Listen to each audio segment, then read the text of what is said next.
Hello everyone, welcome to study IQ.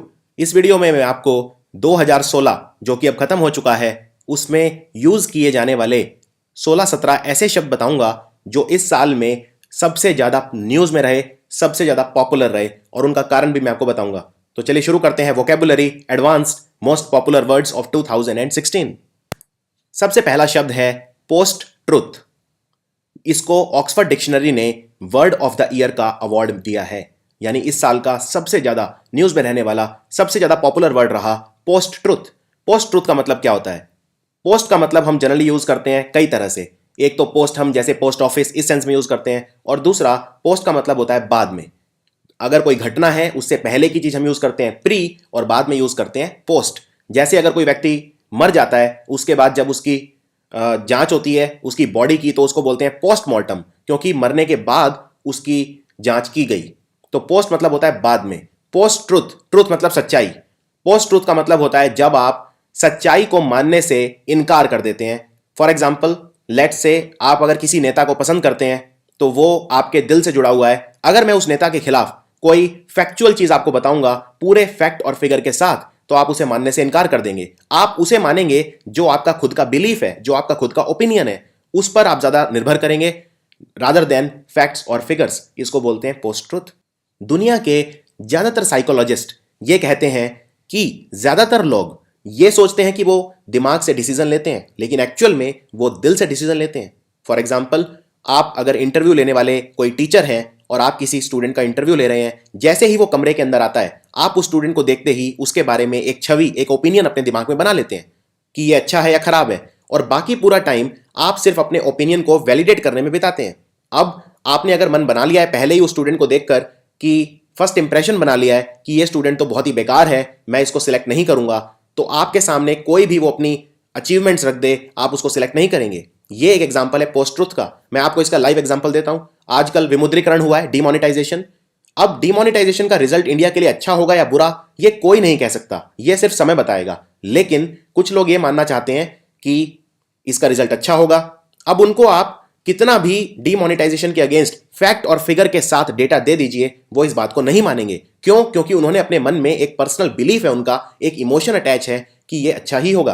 तो इसको बोलते हैं पोस्ट ट्रुथ। जब सच्चाई, असली सच्चाई, फैक्ट और फिगर आपके लिए मायने नहीं रखते, सिर्फ आप क्या सोचते हैं, आपका बिलीफ क्या है वो मायने रखता है, उसे बोलते हैं पोस्ट ट्रुथ। तो एक सेंटेंस भी इस पर दिया है मैंने नीचे।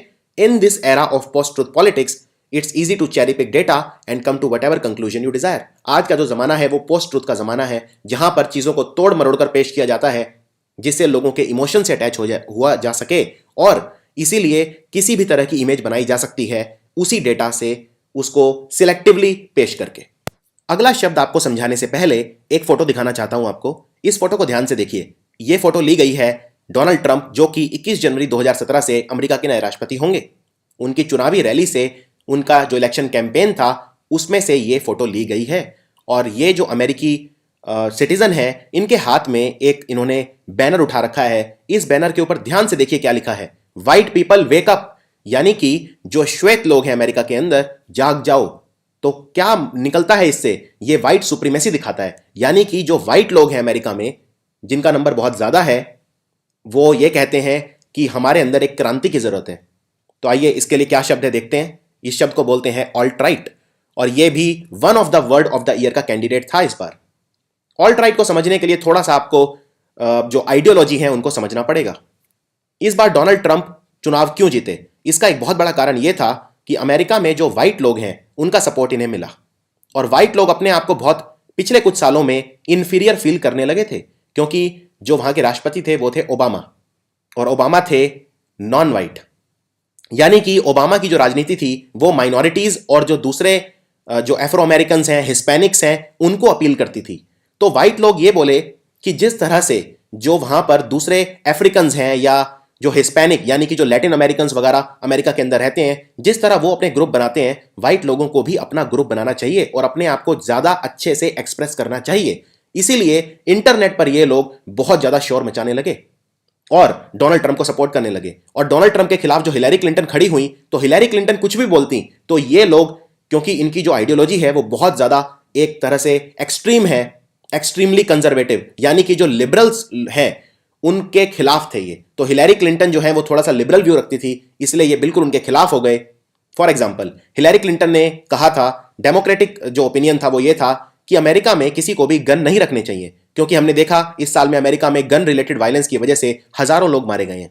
लेकिन डोनाल्ड ट्रंप का कहना है कि गन ना सिर्फ रखने चाहिए बल्कि हमें बहुत ज्यादा इसको बढ़ाना भी चाहिए, यानी हर अमेरिका के आदमी के पास गन होना चाहिए। ये एक बहुत एक्सट्रीम पॉइंट है और इस पॉइंट को बहुत सारे लोगों ने बाय किया, इसको बिलीव किया इसके ऊपर, और इसको कहा गया alt right view. Alt right मतलब ऑल्टरनेटिव राइट, ये शॉर्ट में लिखते हैं ऑल्ट राइट, पर वर्ड है ऑल्टरनेटिव राइट। तो किस तरह के लोग हैं ये वो लोग हैं जो बहुत ज्यादा एक्सट्रीमली कंजर्वेटिव हैं, एंटी मल्टीकल्चरलिज्म है। एंटी मल्टीकल्चरलिज्म का क्या मतलब है? देखिए अमेरिका कैसे बना। अमेरिका में अपने तो कोई लोग नहीं रहते, तो वहां से पूरी दुनिया के लोग आके रहते थे। उनमें हर तरह के लोग हैं, श्वेत हैं, अश्वेत हैं, हिस्पैनिक्स, कई तरह के लोग हैं, कई तरह की आइडियोलॉजी हैं। इंडियंस बहुत सारे रहते हैं अमेरिका में, चाइनीज बहुत सारे रहते हैं, यानी एक वो प्लूरलिस्टिक सोसाइटी है। मल्टीकल्चरलिज्म यानी कि बहुत सारे कल्चर के लोग रहते हैं। लेकिन व्हाइट्स का यह कहना है कि अमेरिका ओरिजिनली सिर्फ व्हाइट लोगों की जगह है और इसीलिए हमारा ही हक है यहां पर सब चीजें करने का, सारे डिसीजन लेने का।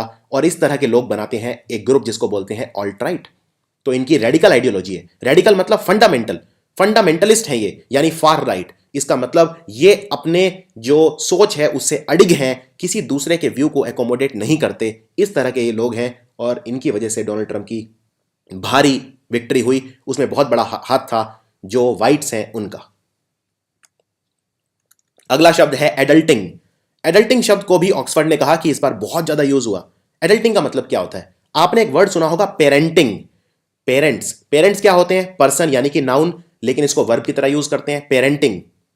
For example, I am not very good at parenting, यानी कि मैं बहुत अच्छा अभिभावक नहीं हूं। मैं अभिभावक की जो ड्यूटी है, पेरेंट्स की ड्यूटी बहुत अच्छे से नहीं निभा पाता हूं, यानी पेरेंटिंग नहीं कर पाता हूं। इसी तरह से वर्ड है एडल्टिंग। एडल्टिंग का मतलब होता है एडल्ट, एक वयस्क की तरह बिहेव करना। फॉर एग्जाम्पल, ये ट्वीट देखिए, ये ट्वीट इस साल बहुत पॉपुलर हुआ था, I am so bad at adulting, someone teach me to adult. इसका मतलब मैं एडल्टिंग में बहुत बुरा हूं, यानी कि मैं एक एडल्ट की तरह, एक वयस्क की तरह बिहेव करने में बहुत ही बुरा हूं। मान लीजिए आप किसी बैंक में जाते हैं और बैंक में बहुत सारे, आप जानते हैं, डॉक्यूमेंट वाले काम करने पड़ते हैं, कागजी काम करने पड़ते हैं, और आपने कभी ये लाइफ में किए नहीं। तो यानी कि आपको एक वयस्क की तरह वहां पर व्यवहार करना पड़ेगा, बहुत मैच्योर बिहेवियर दिखाना पड़ेगा, बहुत पेशेंस रखना पड़ेगा, सब्र रखना पड़ेगा, 10 लोगों से बात करनी पड़ेगी। और अगर आपने ये सब पहले नहीं किया, यानी आप एक एडल्ट की तरह बिहेव नहीं कर पाएंगे, आप बच्चों की तरह ही बिहेव करेंगे, बहुत रेस्टलेस हो जाएंगे, लोगों से लड़ने लगेंगे, यानी you are very poor at adulting. आप एडल्टिंग में बहुत अच्छे नहीं हैं। तो एडल्टिंग वैसे तो नाउन है, पर इसको इनफॉर्मली एक तरह से वर्ब की तरह यूज किया जा सकता है, ठीक उसी तरह जिस तरह पेरेंटिंग को हम यूज करते हैं। नेक्स्ट वर्ड है ब्रेक्सिटियर। अब ये ब्रेक्सिटियर क्या होता है, इसके लिए थोड़ा सा मैं आपको बैकग्राउंड दूंगा। ब्रेक्सिट मतलब होता है Britain's exit from the European union, यानी जो यूरोपियन यूनियन है, जब ब्रिटेन उससे अलग हो गया, उसको बोलते हैं ब्रेक्सिट। ब्रिटेन बोलते हैं 3 देशों को मिलाकर, स्कॉटलैंड, इंग्लैंड और वेल्स। और स्कॉटलैंड, इंग्लैंड और वेल्स को मिलाकर ब्रिटेन, और अगर इसके अंदर आप नॉर्दर्न आयरलैंड भी जोड़ देंगे तो उसे बोलते हैं यूनाइटेड किंगडम। इसका डिसीजन ये था कि ये यूरोप से अलग हो जाएगा, और ये अलग हो भी गया। वहां पर एक वोटिंग हुई, एक रेफरेंडम हुआ, और उसमें ज्यादातर लोगों ने कहा कि हमें अलग हो जाना चाहिए, और अब ये प्रोसेस ऑलरेडी स्टार्ट हो गया है। तो ब्रेक्सिटियर उन आदमियों को कहा गया, उन लोगों को कहा गया जो ब्रेक्सिट के फेवर में थे, जो ब्रेक्सिट चाहते थे, उनको इनफॉर्मली कहा गया ब्रेक्सिटियर। वैसे ये सब नाउन है, और इनफॉर्मल वैसे मुझे लिखना भी जरूरत नहीं है, क्योंकि ये सारे ही शब्द इस तरह के हैं कि इनफॉर्मली ही इनको यूज किया जाना चाहिए। तो ब्रेक्सिटियर वो पर्सन है जो ब्रेक्सिट के फेवर में था। नेक्स्ट है चैटबॉट। ये बहुत ही कॉमन है, बहुत ही ज्यादा कॉमन है। ये 2 शब्दों से मिलकर बना है, एक है चैट और दूसरा है बॉट। बॉट मतलब रोबोट, मशीन। लेकिन आप जानते हैं आजकल आर्टिफिशियल इंटेलिजेंस का जमाना है, रोबोट भी बिल्कुल मानवों की तरह व्यवहार करते हैं। फॉर एग्जाम्पल, आप किसी बैंक में जाते हैं, वहां पर एक मशीन लगी होती है, उसमें मशीन पे आप बटन दबाते हैं तो मशीन आपसे कहती है, क्या मैं आपकी सहायता कर सकती हूं? How can I help you? मैं आपकी सहायता किस प्रकार कर सकती हूं? यानी वो एक आदमी की तरह बोलती है। ये एक एग्जाम्पल है चैटबॉट का। और आजकल बहुत सारे बैंक भारत के अंदर भी चैटबॉट को यूज कर रहे हैं, जिससे कस्टमर्स के साथ बहुत ही कम समय में इंफॉर्मेशन दी जा सके, इंफॉर्मेशन स्प्रेड की जा सके। तो चैटबॉट मतलब होता है वो रोबोट जो मानवों की तरह व्यवहार करते हैं आर्टिफिशियल इंटेलिजेंस को यूज करके। इसको कहा जाता है चैटबॉट। अगला शब्द है कूलरोफोबिया। अब ये कूलरोफोबिया इस साल इतना न्यूज में क्यों रहा? क्यों इस साल one of the most popular word coulrophobia रहा? बताता हूं। फोबिया मतलब होता है डर, ऊंचाई से डर लगता है, ठीक है, एक्रोफोबिया, बहुत तरह के डर हैं। अरेक्नोफोबिया है, आपको किसी भी चीज से डर लग सकता है, उसके आगे फोबिया लगा दो। पानी से डर लगता है, हाइड्रोफोबिया, हाइड्रो मतलब पानी, फोबिया मतलब डर। कूलरोफोबिया, कूलरोफोबिया मतलब जब आपको क्लाउन से डर लगता है, क्लाउन बोलते हैं जोकर को, या कोई भी ऐसा व्यक्ति जिसका ओरिजिनली पर्पस होता है आपको एंटरटेन करना, अम्यूज करना, उसको बोलते हैं क्लाउन, जैसे कि जोकर। इस साल अमेरिका में एक बड़ी अलग चीज देखी गई, बहुत सारे लोग दूसरों को डराने के लिए जोकर की तरह ड्रेसअप हो रहे थे, यानी वो अपना रूप धरते थे क्लाउन्स का और रात को फिर लोगों को डराते थे। और इससे बहुत ज्यादा लोग डिस्टर्ब रहने लगे, डरने लगे, खासकर बच्चे और महिलाएं, क्योंकि बच्चों और महिलाओं में इस तरह का डर अक्सर देखा जाता है। तो बहुत सारे लोग अरेस्ट भी हुए, कई सारे नए कानून भी बने। इसको कहा गया कूलरोफोबिया, यानी किसी जोकर या क्लाउन जैसे पर्सन से डर लगना। अगला शब्द है ग्लास क्लिफ। ग्लास क्लिफ मतलब एक तरह से ग्लास सीलिंग। ग्लास सीलिंग होता है लिमिट। फॉर एग्जाम्पल, आप अगर मुझसे कहें कि मैं माउंट एवरेस्ट चढ़ना चाहता हूं और मैं आपको कहूं कि ये आपकी ग्लास सीलिंग से बाहर है, ग्लास सीलिंग यानी आपकी ये एबिलिटी से बाहर है, आप नहीं कर पाएंगे, तो आपके अंदर किस तरह का भाव उत्पन्न होगा कि नहीं, मैं तो तुम्हें करके दिखाऊंगा। तो और इसी साल ये बहुत ज्यादा हुआ, खासकर महिलाओं के अंदर। तो ग्लास क्लिफ वर्ड ज्यादातर महिलाओं के लिए यूज होता है। ये दो साइकोलॉजिस्ट थे, मिशेल रेयान और अलेक्स हेस्लैम। इन्होंने कहा महिलाओं के अंदर एक नई चीज देखी जा रही है, और वो ये, अगर महिलाओं से ये कहा जाए कि आप ये काम नहीं कर सकती, तो बल्कि वो उसको करके दिखाती हैं, यानी कि उनकी जो लीडरशिप स्किल है वो मुसीबत के समय निखर के आती है। और इसको कहा गया ग्लास क्लिफ, और इस साल बहुत देखा गया ग्लास क्लिफ। ये हमने पहले भी देखा था। फॉर एग्जाम्पल, मलाला यूसुफजाई, तालिबान के जो बुलेट थे वो भी उसे डरा नहीं सके, तो वो एक एग्जाम्पल है ग्लास क्लिफ का। उन्होंने उससे उठ के, उनको नोबेल प्राइज मिला। और ये पिक्चर है थेरेसा मे का, थेरेसा मे जो कि ब्रिटेन की प्रधानमंत्री बनी। तो ये प्रधानमंत्री बनी, इसके पीछे इनको बहुत सारी मुसीबतें झेलनी पड़ी, लेकिन ये नहीं डरी। तो वुमेन किसी से कम नहीं है, वो किसी भी ग्लास सीलिंग को नहीं मानती। ग्लास क्लिफ इस साल बहुत ज्यादा ये वर्ड यूज हुआ। नेक्स्ट वर्ड है ह्यूजे।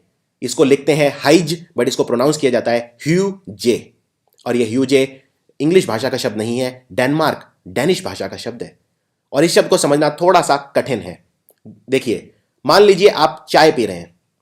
अब आप चाय दो तरह से पी सकते हैं। एक तो अपना रोज का रूटीन समझ के कि ठीक है, मैं हर शाम को 5 बजे चाय पीता हूं, तो मैं ये चाय पी रहा हूं। इसमें आपको कोई मजा नहीं आएगा, कोई आनंद नहीं आएगा, ये आप एक नॉर्मल रूटीन समझ के पी लेते हैं। लेकिन अगर आपको उसमें आनंद आने लगे, यानी कि लाइफ की वो चीजें जो रूटीन में आप करते हैं, अपना एक रोज का नियमित एक्टिविटी समझ के, लेकिन अगर आपको उसमें आनंद आने लगे, तो उसको बोलते हैं ह्यूजे। इस साल सोशल मीडिया पर एक नई चीज देखी गई, और वो ये कि बहुत सारे लोग जब इंस्टाग्राम वगैरह पर फोटो डालते हैं, उसमें वो नॉर्मल सी चीजें कर रहे होते हैं। जैसे आपने भी देखा होगा, आपके फ्रेंड्स अगर फेसबुक पे फोटो डाल रहे हैं कि wow I am enjoying food, तो वो खाना ही खा रहा है, लेकिन उसको वो दिखा ऐसे रहा है कि उसमें उसे बहुत सुख मिल रहा है। वो उस खाने का फोटो खींच के डाल रहा है। या आपका कोई दोस्त मान लीजिए कहीं रेस्टोरेंट में गया, या कोई नॉर्मल सी चीज कर रहा है, मान लीजिए वो सैर कर रहा है। लेकिन इंटरनेट पर हमारी एक टेंडेंसी रहती है सबकी कि हम ये दिखाएं कि हम कितने खुश हैं। इंटरनेट पर कोई भी ये नहीं दिखाता कि वो बहुत दुखी है, मिजरेबल है, वो जिंदगी से परेशान है, कोई नहीं दिखाता। सब ये दिखाते हैं कि वो बहुत खुश हैं। तो इंस्टाग्राम पर इस बार हर आदमी अपनी नॉर्मल सी चीजों को भी ऐसे दिखाता है कि वो बहुत खुश है। कोई गार्डन में टहल रहा है, तो उसके ऊपर वो लिखेगा I am enjoying this great walk in my garden. तो ये क्या है? ये है ह्यूजे, यानी कि एक तरह का शो ऑफ नहीं है, लेकिन एक ऐसी फीलिंग आना आपको कि आप वाकई में कंटेंट हैं, सेटिस्फाइड हैं, काफी खुश हैं जिंदगी की नॉर्मल चीजें करते हुए, या फिर आप उन चीजों को वाकई में स्पेशल समझते हैं। तो कोई आदमी है जो गार्डन में सैर करेगा, उसके लिए वो नॉर्मल चीज है, लेकिन कोई ऐसा भी होगा जो उसको बहुत स्पेशल तरीके से ट्रीट करेगा, तो दैट इज ह्यूजे। यानी कि मैं पढ़ देता हूं इसकी डेफिनेशन, अ फीलिंग और mood that comes taking genuine pleasure in making ordinary everyday moments more meaningful, beautiful और special। यानी कि जो मुंडेन चीजें हैं लाइफ की, जो ऑर्डिनरी चीजें हैं लाइफ की, रोजमर्रा की जिंदगी में हम जो चीजें करते हैं, अगर उनमें हमें प्लेजर, खुशी, आनंद मिलने लगे, उसको बोलते हैं ह्यूजे। नेक्स्ट है लैटिनक्स। लैटिनक्स को समझना थोड़ा सा कठिन है, मैं समझा देता हूं।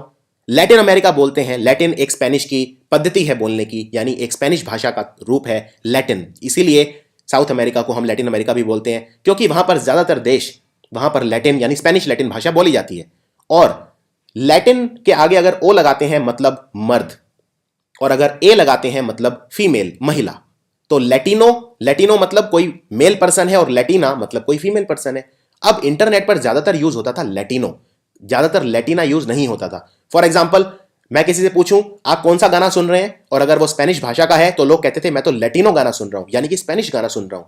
तो इसलिए एक तरह का इसमें एक मेल टच आ जाता है कि अगर लैटिनो बोल रहे हो तो लैटिना भी तो बोल सकते हो।